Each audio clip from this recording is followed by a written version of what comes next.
Olá!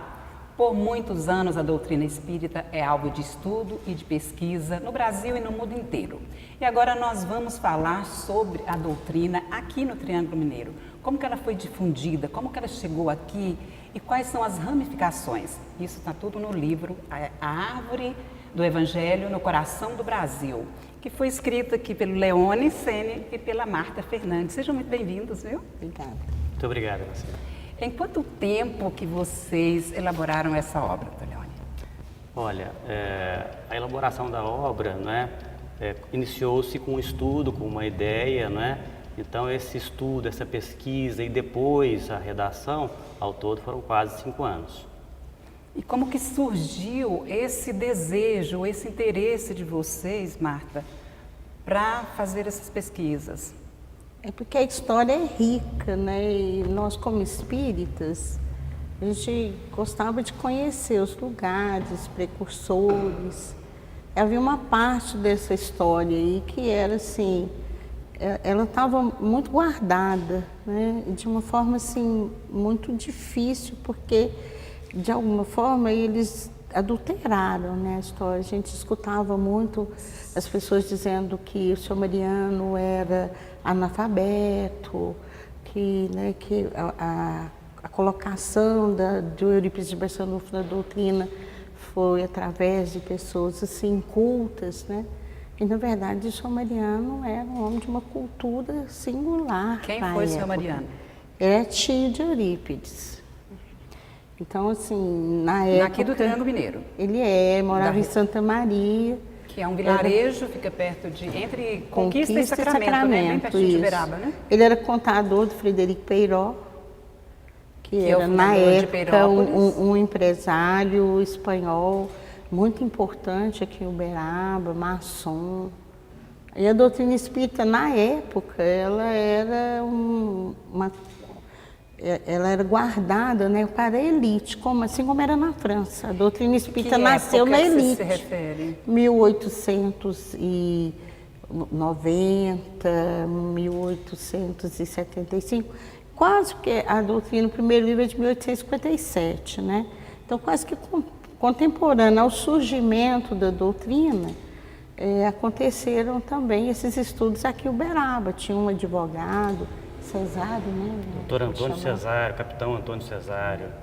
Ele tinha, né, gostava de estudos assim espiritualistas. Então eles tinham um grupo de estudo, mas era fechado, né? Só entre eles lá, e começaram a trabalhar com alguns momentos assim de mediunidade, e o Frederico Peiró participou disso. E o senhor Mariano era contador do Frederico Peiró. Na época, ele se colocava como ateu porque ele não era católico, ele não tinha religião instituída, né? Mas conversando com o Peiró, ele percebe que aqueles efeitos, tudo aquilo que o Peiró falava para ele enquanto estudo, acontecia na fazenda onde ele morava, em Santa Maria, de forma natural.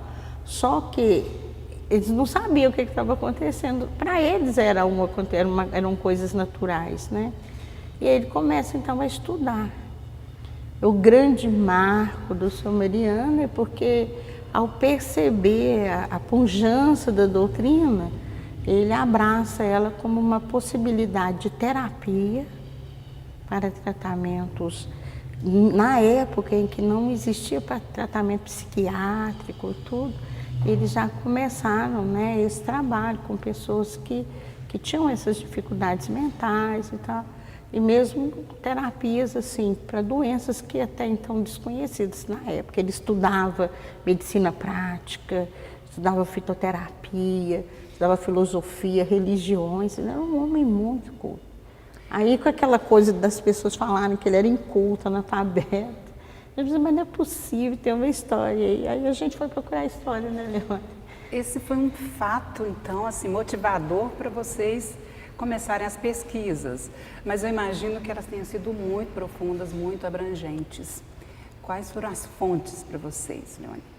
Pois é, quando a Marta, né, porque a Marta que foi a iniciadora disso, me convidou para trabalhar com ela, a ideia inicial, inclusive, se prendia, né, a uma questão que na história teria uma continuidade, que era o próprio Chico, né? que existia uma história que antecedia o Chico aqui no Triângulo, porque o Chico muito conhecido, todo o trabalho que ele fez, existia uma história que antecedia o Chico. Só para a gente esclarecer, o Chico Xavier... Chega a Uberaba em 1959, né? De Pedro Leopoldo. Isso, né? Chega a Uberaba. Então, e existia esse antes, né? E esse antes quase não tinha nada em termos de bibliografia, muito pouca coisa. Então, e a Marta conhecedora já dos locais onde se desenvolveram a doutrina aqui no Triângulo, né? Porque tem alguns pontos muito importantes desde o início do século. Santa Maria mesmo, né? Foi o primeiro centro do interior de Minas, quiçá do Brasil, né? E que abriu as portas a todos, também provavelmente o primeiro, né? Porque antes, como a Marta estava comentando, isso era alvo de estudos, os estudos espíritas era estudado pelas elites intelectuais, não é? Pessoas com mediunidade também, mas ficava fechado. Ele provavelmente foi o primeiro que abriu isso no Brasil, né? Para todos, independentemente de religião. Então a gente foi à fonte, a gente foi a Santa Maria, por exemplo, Rufinópolis, né? Capão da Onça, tem um centro que é, salvo engano, de 1915 ou 14, né? Ele nasceu, né, também pelas mãos de São Mariano, né? O próprio Sacramento com o Eurípides, né? A casa espírita de lá também nasce, né? Originada de São Mariano por meio do Eurípides Barçanufo. Você pega até o interior de São Paulo, Pedregulho, mais especificamente Alto Porã, que é um lugar lindo, maravilhoso, tem um centro espírita lá. Né? São todos centros espíritas que nasceram, né, por esse esteio central que foi o São Mariano.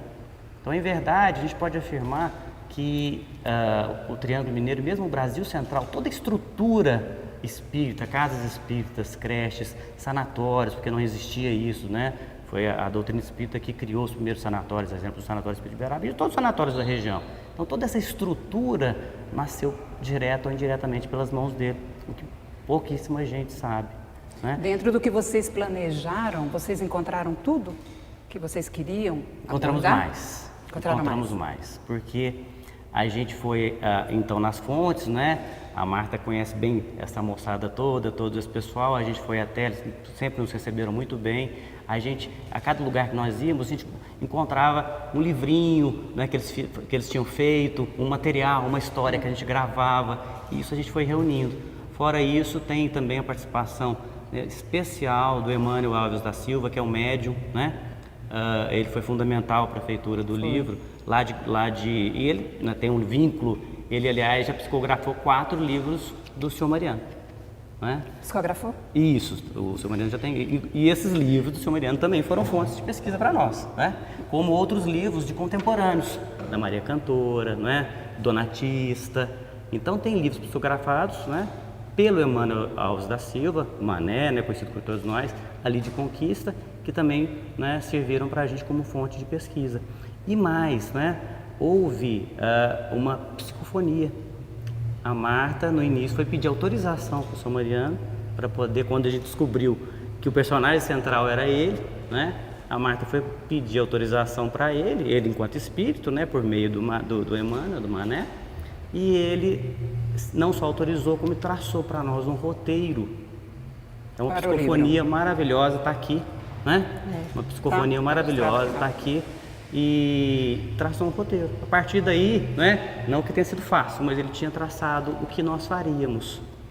E depois disso, a gente fez algumas perguntas ao Senhor Mariano, por meio do Emmanuel também, que foram, assim, decisivas para o entendimento do todo, não só do que aconteceu, mas do vínculo do que aconteceu com o passado e com a vinda depois do Chico. Então está tudo muito interligado, o nascimento do Espiritismo, o que foi feito lá em Santa Maria, e a sequência com o trabalho de popularização do cristianismo, muito mais, né, do que do espiritismo, né, pelas mãos do Chico na sequência. Bom, a Marta é graduada em matemática, é artesã, trabalha com arte e cultura. Leone Tridacene é advogado, tem livro lançado na sua área jurídica, né? Sim. E agora, a comunhão desse pensamento, essa construção, que é uma palavra boa que você utiliza bastante, né, Marta? Desta ideia sobre o Evangelho. Vocês são estudiosos já há mais tempo ou começaram aí há 5 anos? Não, eu estudo há 30 anos. o Evangelho, né? O Evangelho, as conotações dele, tudo, que eu estudo há mais tempo. Aí, especificamente para o livro, 5 anos a gente junto, né? Sim. Mas eu já tinha algum material reunido. Pensando nessa possibilidade. Conhecendo. Eu não pensava muito assim, num livro, não. Quando eu encontrei com o Leone, que a gente foi conversar, como ele tinha um livro, aí a gente conversou, falei, às vezes você escreve, porque eu gosto muito de escrever, mas é para mim estudar e não tem aquela coisa da sequência. E ele falou, não, então a gente podia fazer junto, porque eu gosto de fazer, deu certo por conta desse encontro aí, né? Mas a pesquisa, ela é muito maior, né, do que coube no livro, né? Leone, você tem um capítulo aqui, o capítulo 2, que fala o Triângulo Mineiro, o lugar escolhido e preparado pela espiritualidade para a difusão da Boa Nova. O que vocês trazem nesse capítulo? Como é essa preparação? O que vocês Pois dizem? é isso aí que a gente fala, que foi muito além do que a gente imaginava, porque a gente sabe que o Triângulo é um lugar especial para o espiritismo, né? Não é à toa que aqui... De que maneira? O Chico veio para cá, o Chico é o maior vulto, né, do espiritismo, de longe, né? Uma coisa assim, o que ele fez, né, todo o trabalho dele é algo absolutamente estrondoso, né? E ele veio para cá, e nada disso é à toa, né? Já estava preparado. Exato. O terreno. É porque havia um movimento já coordenado, por isso que é importante quando a gente coloca a linha do tempo, começa desde lá do advento, da vinda do Cristo, até os movimentos sociais, a construção do pensamento humano, porque o que acontece de tão importante aqui para nós, né? Justamente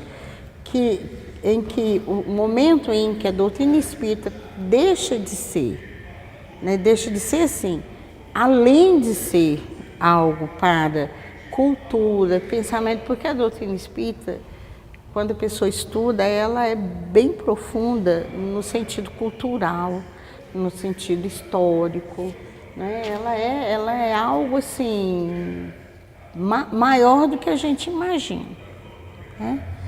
E os pensadores espíritas são pensadores muito profundos. Isso aconteceu até 1950, né? Mesmo na psicografia do Chico, a gente vai observar uma riqueza de literatura muito ligada à história, filosofia, ciência, com pensamentos assim mais trabalhados. E aí, de repente, começa, né, um trabalho de vulgarização mesmo.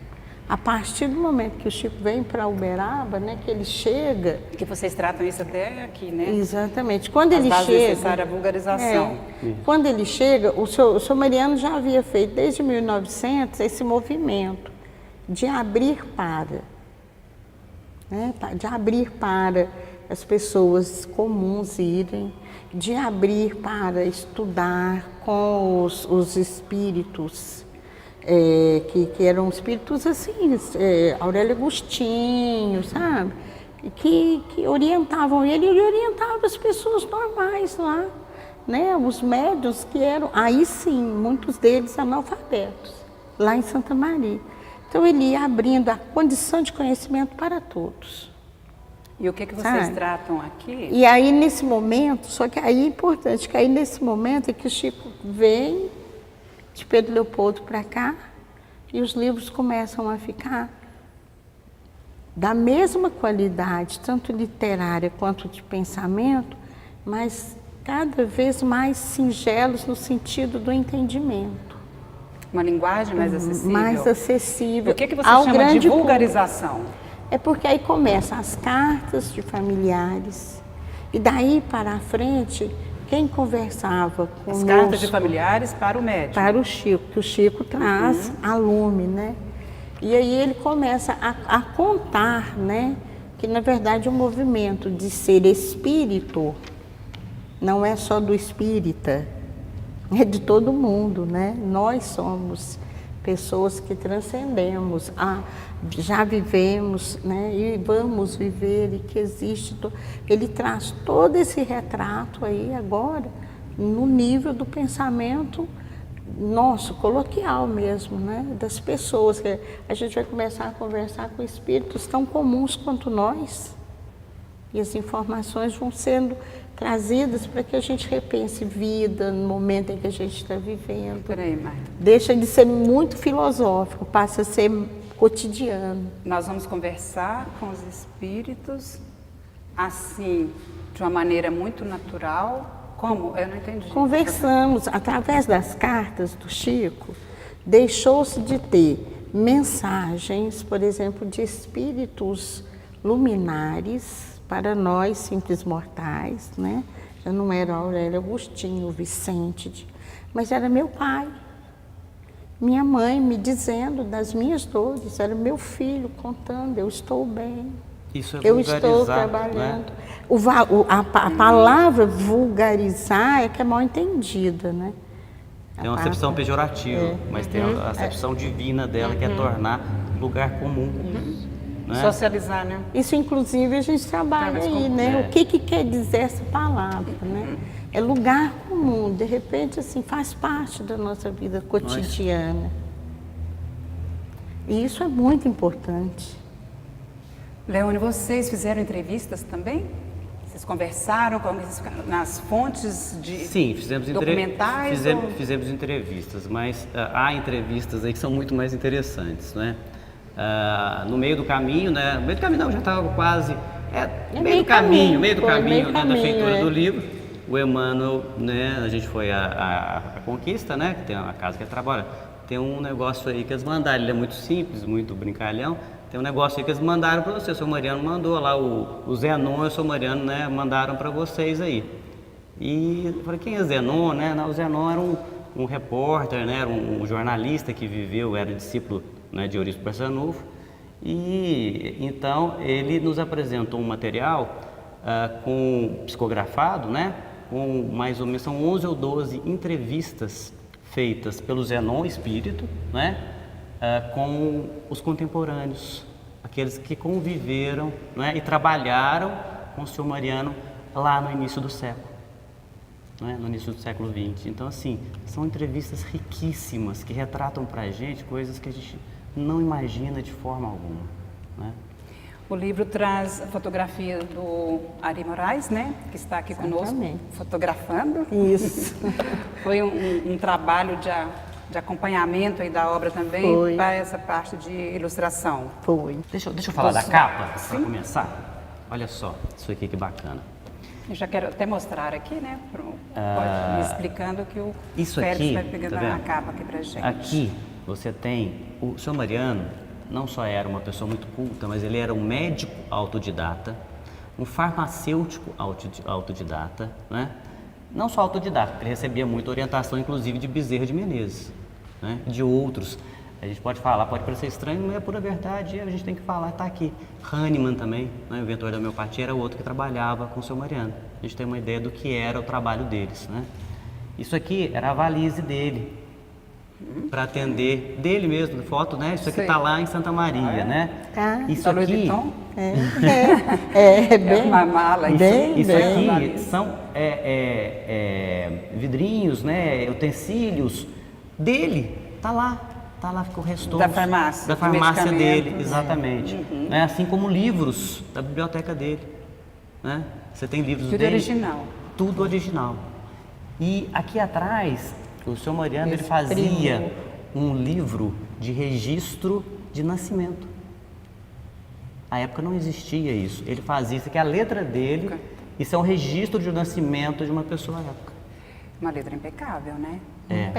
Mas muito mais impecável, muito mais além do seu tempo, é alguém pensar em fazer o registro do nascimento num período que não existia isso na nossa lei civil. Não é? Mas isso aqui já demonstra como ele é raro, né? Exatamente. Raríssimo. Né? Um médico autodidata, um farmacêutico autodidata, um registrador, né? Tudo isso, obviamente, sem qualquer remuneração. E mais, né? os com demência mental e etc., que chegavam até ele, né, ficavam na casa dele. Ele hospedava, não? Hospedava e tratava na casa dele, assim como na casa dos outros médios ao redor. É algo assim realmente espetacular, Então, que a história ainda vai falar bastante sobre isso. Tem um olhar social, assim, muito rico. O livro será lançado dia 28 de agosto, lá em Santa Maria, no Centro Fé Espírita. e Amor, que é o Centro Espírita que ele inaugurou em 28 de agosto de 1900. Então tem todo um sentido Tem, para o lançamento tem. escolhido lá também. 118 anos dessa Completa, casa. que vai completar. Aí a gente vai fazer Está um em plena lançamento. atividade a casa? Está em atividade, né? Da forma como eles trabalhavam à época, Claro que não, ele né? está em plena atividade. É. Ele continua da mesma forma como era, Tem né? trabalhos que são feitos lá? Tem os trabalhos que eles realizam lá. Porque continua tipo um lugarejo, né? É porque é o seguinte, E hoje tem permanece. muito menos gente. Naquela época as comunidades rurais eram maiores, mais movimentadas, né? Porque ainda nós estamos falando do início do século XX, né? Você tinha lá, obviamente, dezenas de casas naquele lugarejo. Hoje você tem, né, apesar de ter uma estrutura e tal, mas você tem muito menos gente fixada naquele lugar morando, né? Então é mais visitado, enfim, mas tem gente se cuidando, tem os trabalhos, né, que são realizados lá. Mas a intensidade, obviamente, era outra no início do século XX, né? Ele foi o Sr. Adolfo, que desencarnou agora, que era um dos que cuidavam lá, né? Ele restaurou o centro para a forma original dele, de 1900, porque ele tinha sofrido algumas modificações, né, nesse tempo. E aí ele queria restaurar, ele restaurou e o centro agora está restaurado. Tá lindo. Está lindo e está agora completando 118 anos. O horário das reuniões era às 18 horas e existia uma reunião todo dia 28. Porque é em homenagem, né, a Aurélio Agostinho, Bezerra de Menezes, que são datas bem marcantes para o Sr. Mariano, era. Então ele escolhe a data assim, né? Santo Agostinho vamos dizer, o orientador do Sr. Mariano enquanto ele estava aqui. São amigos, viveram encarnações outras juntas, são muito amigos. E essa data é por conta do desencarne de Santo Agostinho, né? 28 de agosto. Vou fazer a mesma pergunta para vocês dois. O que vocês entendem agora como contribuição, como legado mesmo para essa geração, para as próximas? Como você disse, ainda vai se ouvir falar bastante, né, nesse assunto e no Sr. Mariano. Então, em resumo, assim, o que vocês contribuíram? Olha, a gente, né, não tem contribuição, né, pessoal alguma, a gente conseguiu apenas, né, trazer à tona algo que estava adormecido, né? Então, isso sim, essa tarefa que está retratada aqui é algo absolutamente especial, né? Que mais do que as pessoas é a tarefa, né? Existe um livro chamado Brasil, Coração do Mundo, Pátria do Evangelho, psicografado pelo Chico, né? Cujo espírito me fugiu, Humberto Campos. Ele retrata, que você tinha me perguntado, ele retrata exatamente a questão dessa destinação do Brasil. Cada pátria no globo tem sua destinação pelo Cristo, e o Brasil tem sua destinação, que é espalhar o Evangelho redivivo, né? Reviver esse Evangelho e espalhar ele pelo mundo. E Brasil, Coração do Mundo, trata disso exatamente até 1900. Talvez seja um pouco de ousadia, mas a gente, de 1900, né, até 1949, a gente trouxe uma história, né, que de certa forma continua Brasil, Coração do Mundo, Pátria do Evangelho. Ô Marta, e para vocês, né, isso traz um crescimento pessoal também muito grande, além de ser um assunto que é muito importante, é importante também para vocês, você como filosofia de vida, né, na doutrina, traz um crescimento, trouxe essa obra aqui? Né? Quando terminou, eu ainda brinquei com ele, falei, para mim não precisa editar não, para mim não precisa. Ele falou, mas a gente fez um compromisso, porque eu tinha já, me senti assim, presenteada com um conhecimento que, se não fosse selecionado por ele, talvez eu não tivesse conseguido organizar de forma tão segura, né, no meu pensamento, para uma série de construções que eu preciso fazer, mesmo dentro do projeto que a gente trabalha. Então, foi enriquecedor demais. E a gente espera que as pessoas que leem, né, possam perceber a grandiosidade desses espíritos que são, assim, na verdade, presença social do Cristo entre nós. Muito mais do que qualquer coisa, o São Mariano é marca dentro da nossa sociedade que é possível construir algo em que a gente inclui, abraça, aconchega e constrói sem medo, porque sempre vai ser a melhor coisa a se fazer. É um livro para espíritas? Não, é um livro para pessoas, todas pessoas. Bom, estamos terminando o programa. Agradecemos muito vocês por estarem aqui. Marta, nós aqui uma agradecemos grande amiga, bastante a querida. oportunidade de poder Obrigada. divulgar essa tarefa, né, grandiosa. Está todo mundo convidado, né? Então. Dia 28 é um momento, assim, especial, também pelo livro, mas porque Santa Maria é um lugar que merece ser conhecido, aproveitado, né? Então, veja bem, dia 28 de agosto, às 18 horas, no Centro Espírita, lá em Santa Maria, que fica bem pertinho aqui de Uberaba, pertinho de Conquista também. É um lugarejo muito interessante, muito charmoso, né? Eu fiz uma visita lá uma vez e vale a pena mesmo, né? Estar lá. Todo mundo convidado. E é o lançamento do livro A Árvore do Evangelho do Coração do Brasil, o Espiritismo no Triângulo Mineiro, do Leone Sene e da Marta Fernandes. Muito obrigada por sua companhia e até breve.